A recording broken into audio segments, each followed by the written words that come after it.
મિત્રો, વિડીયોમાં જણાવેલ વસ્તુ ઘરમાં અથવા ઘરની આસપાસ જોવા મળે છે તો ચેતી જજો. જો મિત્રો, વિડીયોમાં જણાવેલ વસ્તુ આપના ઘરમાં જોવા મળે છે તો તરત જ ઘરની બહાર ફેંકી દો, નહીં તો આપ પાયમાલ થઈ જશો. મિત્રો, આજના વિડીયોમાં આપને 4 એવી વસ્તુ જણાવશું કે જોતા તે સામાન્ય લાગે છે, પરંતુ તે ઘર પર કરવામાં આવેલી મેલી વિદ્યાના સંકેતો છે અને તે તમારા પરિવારને પાયમાલ કરી શકે છે.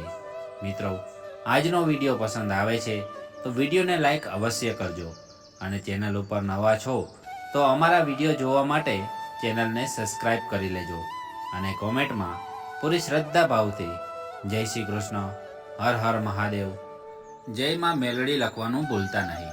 મિત્રો, વિડીયોમાં જણાવેલ 4 વસ્તુમાંની એક પણ વસ્તુ આપના ઘરમાં જોવા મળે છે તો આપના ઘર પર, આપના પરિવારજનો પર મેલી વિદ્યા થયા હોવાના સંકેતો દર્શાવે છે. મિત્રો, જો સતયુગમાં મેલી વિદ્યાનો ઉપયોગ થતો હોય તો પછી આ તો કળિયુગ છે. તો કળિયુગમાં લોકો આપણા ઉપર શું ના કરી શકે? આજના કળિયુગમાં સગા ભાઈ ઉપર પણ આંખ બંધ કરીને ભરોસો ના કરી શકાય, કેમ કે મેલી વિદ્યાના કિસ્સામાં મોટા ભાગના હાથ પરિવારજનોનો જ હોય છે. એક ભાઈ બીજા ભાઈનું સારું જોઈ નથી શકતો, એટલા માટે તેના પર મેલી વિદ્યા કરાવે છે અને જરા પણ વિચાર કર્યા વગર પોતાના જ સગા ભાઈને પાયમાલ કરી નાખે છે. આજના કળિયુગમાં બહેનો પણ મેલી વિદ્યા કરવા લાગી છે અને કોઈ પણ વ્યક્તિ ઉપર આંખ બંધ કરીને ભરોસો નથી કરી શકાતો.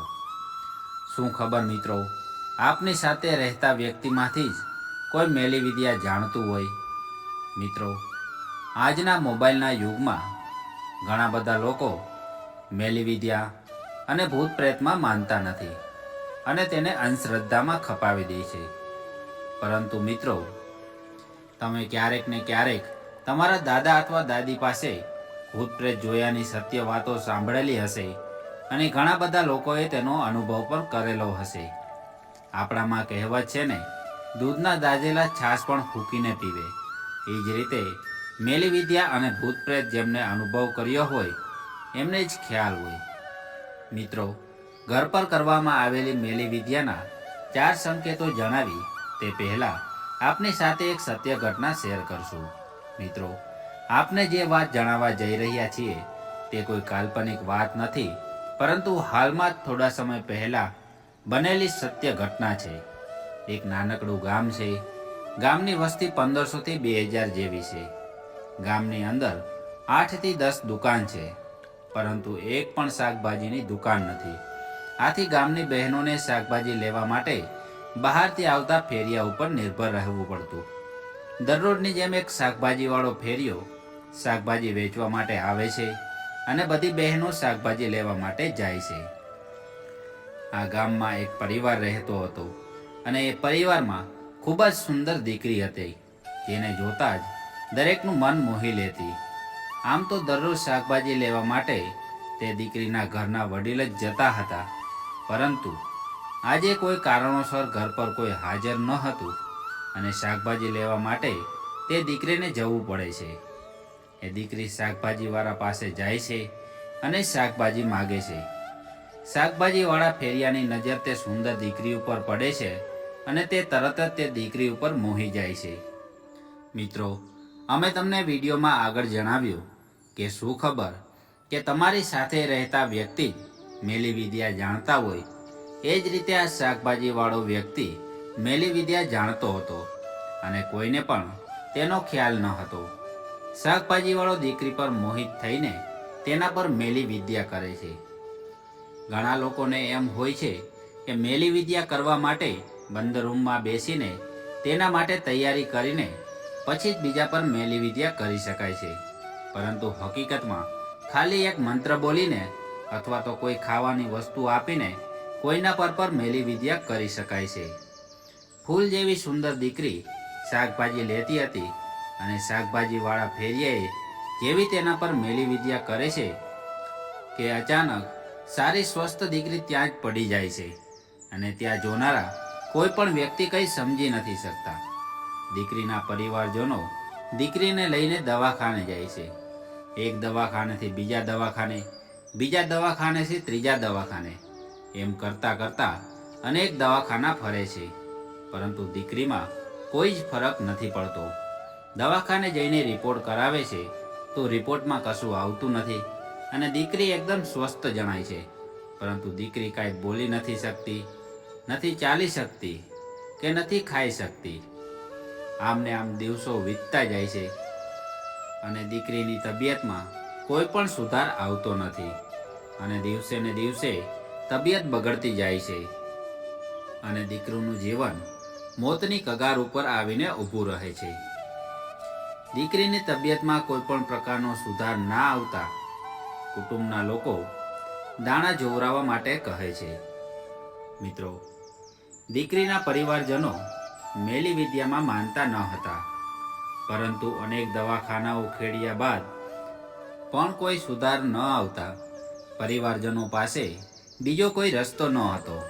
આથી ના છૂટકે પરિવારજનો દાણા જોવરાવવા માટે જાય છે, કેમ કે તેમની પાસે હવે આ છેલ્લો ઉપાય હતો.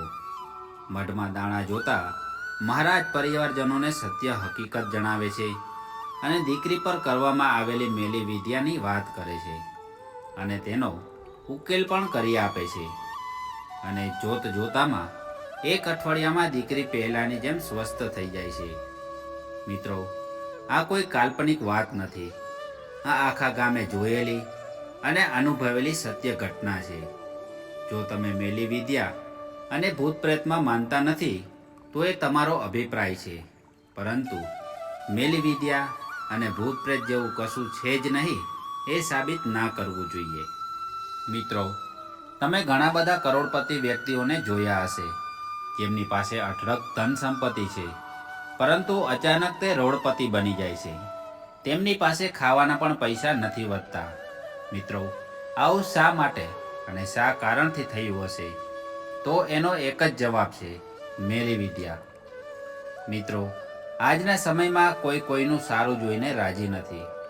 વાલા મિત્રો, જો ઘરમાં વિડીયોમાં જણાવેલ 4 સંકેતો મળે છે તો તેને તરત જ ઘરની બહાર ફેંકી દો અને વિદ્યાના જાણકાર પાસે તેનો ઉપાય અવશ્ય કરાવો. મિત્રો, જો આપના ઘરના આંગણામાં ક્યારેય પણ જવના દાણા ફેંકેલા જોવા મળે છે તો તે આપના ઘર પર કરવામાં આવેલી મેલી વિદ્યાનો સંકેત છે. તરત જ તેને વાળીને બધા દાણાને ઘરની બહાર દૂર ફેંકી દેવા. જો તમારી ઘરની બહાર ડાબી અથવા જમણી બાજુ ખોદેલું દેખાય છે તો ત્યાં અવશ્ય ચેક કરજો કે તેમાં લીંબુ અને ખીલી દાટેલા તો નથી ને. જો લીંબુ અને ખીલી સાથે દાટેલા મળે છે તો સમજી જવું કે તમારા ઘર પર મેલી વિદ્યા કરવામાં આવી છે. બે સગા ભાઈઓ એકબીજાનું સારું જોઈ નથી શકતા તો બહારના લોકોની તો શું વાત જ કરવી. જો આપના ઘરના ફળિયામાં અડદનું પૂતળું જોવા મળે છે અથવા કોઈ આપને અડદની બનેલી કોઈ વસ્તુ આપે છે તો ચેતી જજો. એ આપના પર કરવામાં આવેલી મેલી વિદ્યાનો સંકેત છે. જો તમને કોઈ ખાવાની વસ્તુ આપે છે અથવા કોઈને ત્યાં તમે જમવા જાઓ છો તો ખાતા પહેલા તે વસ્તુમાંથી થોડીક વસ્તુ કાઢીને જમીન પર રાખી દો. ત્યારબાદ જ તે વસ્તુ ખાવી જોઈએ. શું ખબર તે ખાવાની વસ્તુમાં મેલી વિદ્યા કરેલી હોય. આમ કરવાથી મેલી વિદ્યાની અસર જમીન પર કાઢેલા ભાગમાં નીકળી જાય છે. ખાંડમાં મેલી વિદ્યા કરીને લોકો પતિ પત્ની વચ્ચે તકરાર કરાવી દે છે તેવા પણ કિસ્સાઓ જોવા મળ્યા છે. મિત્રો, આજના સમયમાં મેલું જ વધારે પૂજાય છે અને દરેક લોકો એ જ વિચારે છે કે બીજાનું કઈ રીતે લઈ લેવું, અને તે સીધા રસ્તે શક્ય નથી હોતું. આથી તે મેળવવા માટે મેલી વિદ્યાનો સહારો લે છે. મિત્રો, જો કોઈ વ્યક્તિ આપને ક્યારેય બોલાવતો નથી અને અચાનક આપને સામે મળે છે અથવા વારંવાર આપના ઘરે આવવા લાગે છે અને આપને વાત વાતમાં અત્તર અથવા ખાવા માટે મીઠું પાન આપે છે તો ચેતી જજો અને તે વસ્તુ ક્યારેય ના લેતા, કેમ કે તે વસ્તુ આપીને અથવા મીઠું પાન ખવડાવીને તે તમને વશમાં કરવા માંગે છે. મીઠા પાનનો ઉપયોગ પ્રેમ વશીકરણ કરવા માટે થાય છે. તો બહેન દીકરીઓએ ક્યારેય પણ કોઈ પણ અજાણી વ્યક્તિ પાસે મીઠું પાન અથવા બીજી કોઈ મીઠી વસ્તુ ખાવા આપે છે તો ક્યારેય ના લેવી. મિત્રો, તમને ન્યૂઝપેપર વાંચવાની આદત છે તો તમે તે ન્યૂઝપેપરમાં પ્રેમ વશીકરણ કરી આપવાની જાહેરાત અવશ્ય જોઈ હશે. મિત્રો, આપે ઘણી વખત સાંભળ્યું હશે અને ઘણા લોકોએ તો જોયું પણ હશે કે કોઈ વ્યક્તિ ભણવામાં ખૂબ જ હોશિયાર છે અને પોતાના જીવનકાળ દરમિયાન અનેક ડિગ્રીઓ મેળવે છે અને અચાનક તે વ્યક્તિ પાગલ થઈ જાય છે અને બધા લોકો કહે છે કે તે વ્યક્તિ ખૂબ જ ભણવાના લીધે પાગલ થઈ ગયો. પરંતુ મિત્રો, શું આ હકીકત છે કે ખૂબ જ ભણવાના લીધે કોઈ વ્યક્તિ પાગલ થઈ શકે?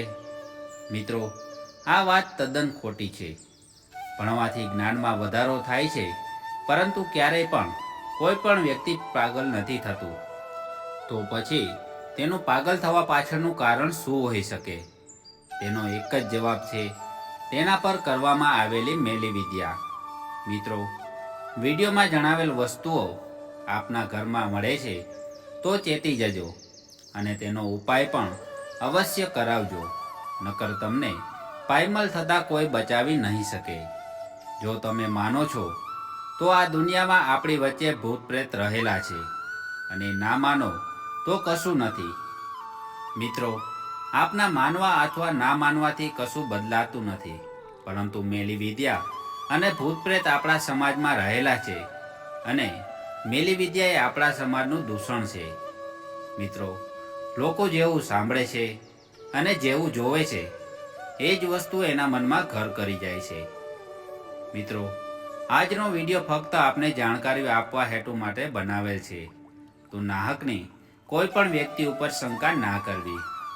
મિત્રો, આશા કરીએ છીએ આજનો વિડીયો આપને પસંદ આવ્યો હશે અને પસંદ આવ્યો છે તો વિડીયોને લાઈક અવશ્ય કરજો અને ચેનલ પર નવા છો તો અમારા વિડીયો જોવા માટે ચેનલને સબસ્ક્રાઈબ કરી લેજો અને કોમેન્ટમાં જય શ્રી કૃષ્ણ, હર હર મહાદેવ, જય માં મેલડી લખવાનું ભૂલતા નહીં. આશા કરીએ છીએ આપનો દિન શુભ રહે અને મળીએ છીએ એક નવા વિડીયો સાથે. ત્યાં સુધી આપ સૌને અમારા જય શ્રી કૃષ્ણ, હર હર મહાદેવ, રાધે રાધે.